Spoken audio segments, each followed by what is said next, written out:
अस्सलाम वालेकुम दोस्तों। Welcome to Siftech simplified. आज हम डिस्कस कर रहे हैं पाकिस्तान पब्लिक प्रोक्योरमेंट रूल 2004, जिसमें हम डिस्कस करेंगे रूल नंबर 9 को। और title of this rule number 9 is limitations on splitting and grouping. Siftech simplified हमारा एक टेक्निकल चैनल है जिसमें हम प्रोक्योरमेंट रूल्स को in a simple and practical language discuss कर रहे हैं। इससे पहले आप हमारी वीडियोस मुलाहिजा कर चुके हैं जिसमें हम पेपरा रूल्स, सिविल इंजीनियरिंग टॉपिक्स और मल्टीपल चॉइस क्वेश्चंस की मुख्तलिफ सीरीज अपलोड कर चुके हैं।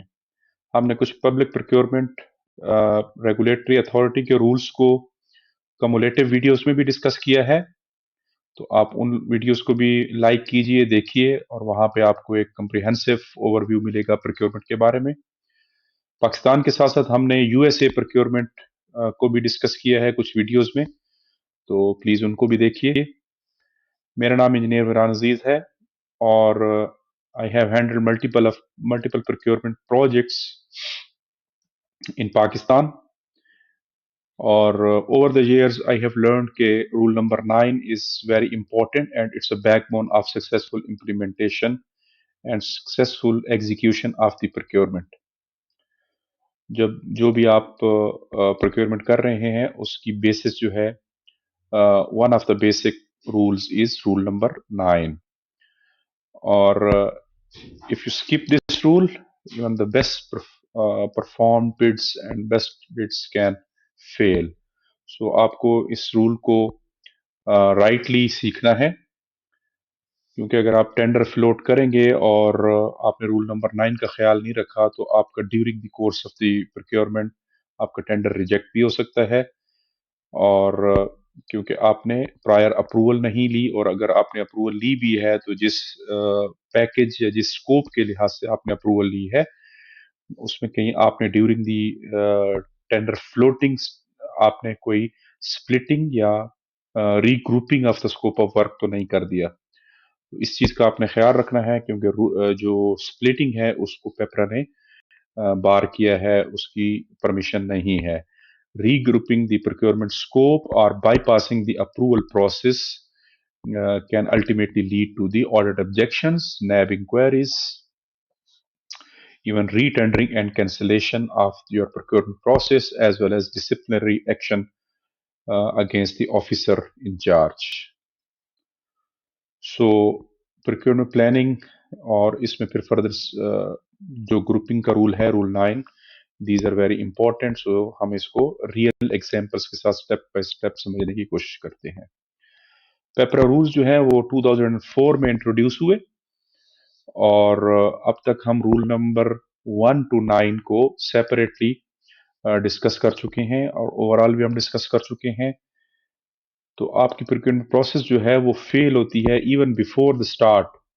अगर आपने इनिशियल PC1 में या इनिशियल अप्रूवल प्रोसेस में जो भी पैकेज की या स्कोप की अप्रूवल ली है और जो आपने पैकेजेस डिफाइन किए हैं इन द PC1, और इवन एनुअल प्रोक्योरमेंट आपने डिसाइड की है PC1 की स्टेज के ऊपर, so that you have to follow during the procurement process. और अगर आपने फर्दर फिर उसमें पैकेजेस या स्प्लिटिंग चाहे जिस वजह से भी आपने कर दी हो, वो फिर अलाउड नहीं है पेपरा की तरफ से। और अगर आप करेंगे तो ये आप मिस प्रोक्योरमेंट में जा रहे हैं और आपकी प्रोक्योरमेंट जो है वो मिस प्रोक्योरमेंट तस्वर की जाएगी। उसकी ट्रांसपेरेंसी नहीं रहेगी, उसमें कंपटीशन इंश्योर नहीं होगा, उसमें फेवरेटिज्म की गुंजाइश पैदा हो जाएगी, जिसको पेपरा अलाउ नहीं करता, और अल्टीमेटली ऑडिट ऑब्जेक्शंस आएंगी इस स्प्लिटिंग के ऊपर। So let's discuss it in detail. ये हमारा रूल नंबर 9 है और रूल नंबर 9 ऑफ द पेपरा 2004 कहता है कि लिमिटेशंस ऑन स्प्लिटिंग और regrouping of the proposed procurement, save as otherwise provided and subject to the regulation made by the authority, the prior approval of the federal government. With the prior approval of the federal government, a procuring agency shall announce in an appropriate manner or the proposed procurements for each financial year and shall proceed accordingly without any splitting or regrouping of the procurement so planned. The annual requirements thus determined would be advertised in advance on the authority's website as well as the website of the procuring agency in case the procuring agency has its own website. So it's very clear with the nomenclature. uh, इसका मतलब ये है कि जो भी procuring agency ने एक project या एक स्कोप वर्क्स में, सर्विसेज में या गुड्स में अप्रूव किया है पिछले रूल 8 के तहत प्रोक्योरमेंट प्लान के अंदर, तो वो एक्चुअल प्रोक्योरमेंट के स्टेज के ऊपर उसमें मजीद फर्दर स्प्लिटिंग या रीग्रुपिंग नहीं कर सकी या नहीं कर सकती. So that will be executed as planned earlier. और वो प्लान जो है हमने पहले भी डिस्कस किया है, एनुअल बेसिस पे बनेगा. और प्रोक्योरमेंट प्लान जो है वो यहाँ पे भी पेपरा ने मजीद क्लैरिफाई कर दिया कि that procurement plan will be advertised timely and advertised on authority's website. It's mandatory. And if the executing agency has its own website, so that plan would be definitely advertised at the procuring agency's website if they have their own website. So procuring agency shall announce, तो ये एक binding rule है. खामखा हमने वो procurement plan announce करना है in an appropriate manner, मुजवजा तरीके से, जो हमने पहले डिस्कस किया अथॉरिटी वेबसाइट पे और इसकी वेबसाइट के ऊपर, अपनी डिपार्टमेंट की अपनी वेबसाइट के ऊपर. All propose procurements for each financial year, पूरे एक साल की जितनी भी प्रपोज्ड प्रोक्योरमेंट्स हैं उनको आपने एडवर्टाइज करना है. एंड उस जब आपने एडवर्टाइज कर दिया, यहां तक तो ये रूल 8 को कवर कर रहा है. अब रूल 9 कह रहा है एंड शेल प्रोसीड अकॉर्डिंगली, तो उसी हिसाब से प्रोक्योरमेंट इंप्लीमेंट या एग्जीक्यूट की जाएगी विदाउट एनी स्प्लिटिंग, किसी भी फर्दर स्प्लिटिंग को करते हुए, उससे बचते हुए, और regrouping of the procurement so plan, जो आपने प्लान की थी उसमें फर्दर आपने फिर स्प्लिटिंग या रीग्रुपिंग नहीं करनी at the time of the advertisement.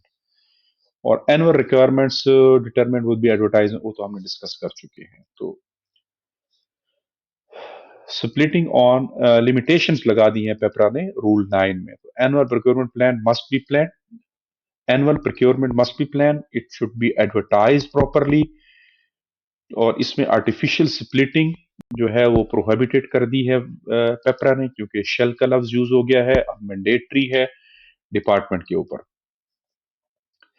तो प्रोक्योरमेंट प्लान्स हमने पिछले रूल में भी और पिछली वीडियो में भी यही डिस्कस किया है that they should be advertised properly, advertised annually. उसमें क्वांटिटी, उसमें कब प्रोक्योर करना है, उसमें क्या प्रोक्योर करना है, उसमें स्कोप क्या है, उसकी कॉस्ट क्या है, टेंटेटिव टाइमलाइंस क्या हैं, और रियलिस्टिक एक टाइम फ्रेम आपने देना है.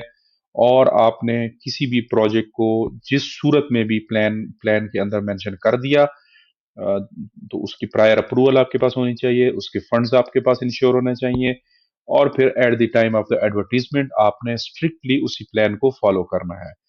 इसकी एग्जांपल ये है कि अगर आपने फॉर एग्जांपल कोई हाईवे का प्रोजेक्ट है और उसमें वो हाईवे किसी एक सिटी से दूसरी सिटी तक फॉर एग्जांपल 30 किलोमीटर या 50 किलोमीटर का एक रोड है, और आपने उसको as a single package advertise किया, पीसी1 में भी एज अ सिंगल पैकेज वो प्रोजेक्ट अप्रूव्ड है, तो आपने जो प्रोक्योरमेंट प्लान आप एनुअली बना रहे हैं, तो आपने उसमें जस्ट मेंशन कर दिया जी कंस्ट्रक्शन ऑफ रोड फला फला फला, और इतनी किलोमीटर लेंथ, और इसकी टाइमलाइन होगी 1 ईयर की, और इसकी कंप्लीशन टेंटेटिव स्टार्ट डेट होगी फॉर एग्जांपल 1 अगस्त, और 30 जून इसकी नेक्स्ट ईयर फॉर एग्जांपल आपने रखी है कंप्लीशन डेट. तो ये आपका टाइम पीरियड हो गया, और उसकी इतने मिलियन उसकी बिलियंस उसकी कॉस्ट होगी. ये सारी चीजें आपने कर दी. तो आपने ये एक मैसेज कन्वे कर दिया बिडर्स को कि जी मैं ये रोड जो बना रहा हूँ एज अ सिंगल कॉन्ट्रैक्ट में अवार्ड करूंगा. तो लेकिन आपने ये चीज बना दी. अब जब आप 2 महीने बाद 3 महीने बाद उस टेंडर को एक्चुअल में जाके एडवर्टाइज कर रहे हैं, now it's binding upon the executive agency कि आप उसको फिर सिंगल पैकेज ही एडवर्टाइज करेंगे। अब आप ये नहीं कर सकते कि अब आप ये कहें कि जी मेरे रिसोर्सेज इतने नहीं है, मेरे पास फंड्स कम है, या मेरी मॉनिटरिंग एंड एवेल्युएशन या सुपरविजन की कैपेसिटीज कम है, या जो भी रीजन हो, एडमिनिस्ट्रेटिव इश्यूज हैं, तो मैं अब इसको ये करता हूं कि मैं 5 या 10 किलोमीटर के पैकेजेस बना के, तो इसको मैं लॉट्स में या पैकेजेस में एडवर्टाइज करूंगा। पैकेज 1 10 किलोमीटर, पैकेज 2 10 किलोमीटर, इस तरह। तो 5 पैकेजेस में आप कर दें, तो ये प्रोहिबिट किया है पेपरा ने। बेसिकली इसका सिंपल लैंग्वेज में खुलासा ये है इस रूल के आने का, कि if you have advertised as a single package, if you have planned earlier as a single package, then you will have to advertise that project as a single package। और अगर आपने उस वक्त ये प्लान किया था कि जी मैं अपने रिसोर्सेस को इस तरह अलाइन करूंगा कि मैं इस प्रोजेक्ट को करूंगा, but that would be a package wise 10 kilometre each, तो अब आप उसी पैकेज वाइज चलेंगे। अब आप अदरवाइज भी नहीं कर सकते कि जी आपने प्लान में तो पैकेज वाइज कर दिया था, अब आप कहेंगे नहीं जी मैं पैकेज वाइज मैनेज नहीं कर सकता, मैं एज अ होल एक बड़े कॉन्ट्रैक्टर को दे देता हूँ ये काम। तो दोनों केसेस में ये प्रोहिबिटेड है। आपने कंप्रिहेंसिव किया तो पैकेज नहीं कर सकते, आपने पैकेज वाइज प्लान किया तो अब कंप्रिहेंसिवली आप उसको नहीं कर सके। जो प्लान था उसी को ही आपने इम्प्लीमेंट करना होगा। इससे बेसिकली मैसेज ये जा रहा है कि आपने मैनिपुलेशन को डिस्करेज करना है और कम्पिटेटिव प्रोसेस को इंश्योर करना है, ताकि वो वैल्यू फॉर मनी जो है वो अचीव हो सके। तो why splitting is illegal? Splitting use to, ये होती क्यों है और ये इलीगल पेपरा ने क्यों की, इसके पीछे क्या कहानियां हैं? वो अप्रूवल को अवॉइड करने के लिए एक मेन चीज ये होती है, एक कॉम्पिटेंट अथॉरिटी है जिसको फाइनेंशियल सीलिंग उसकी एक हद तक है, और आप चाहते हैं कि आप उससे नीचे नीचे रहें, तो अक्सर लोग इस वजह से भी स्प्लिटिंग कर देते हैं। अक्सर लोग अवॉइड करना चाहते हैं ओपन कंपटीशन को, तो इस वजह से भी स्प्लिटिंग कर देते हैं। फेवरेटिज्म करने के लिए किसी स्पेसिफिक सप्लायर को, या किसी कॉन्ट्रैक्टर को, या किसी कंसल्टेंट को, तो इस वजह से स्प्लिटिंग करते हैं। और या एडमिनिस्ट्रेटिव इश्यूज की वजह से स्प्लिटिंग करते हैं। तो it's it's not only a shortcut, it's the miss procurement. तो स्प्लिटिंग एक वाकई सीरियस इशू है। इसको ये ना समझा जाए कि आपने जो सोच लिया, और उस हो सकता है आपकी सोच या आपकी जो प्लान है वो एक अच्छी नीयत के साथ हो, but that is still a prohibited and illegal act by the PEPRA. और अल्टीमेटली आपको किसी न किसी स्टेज के ऊपर इसका जवाब देना होगा, चाहे ऑडिट को, चाहे इंक्वायरीज में, चाहे किसी भी स्टेज के ऊपर।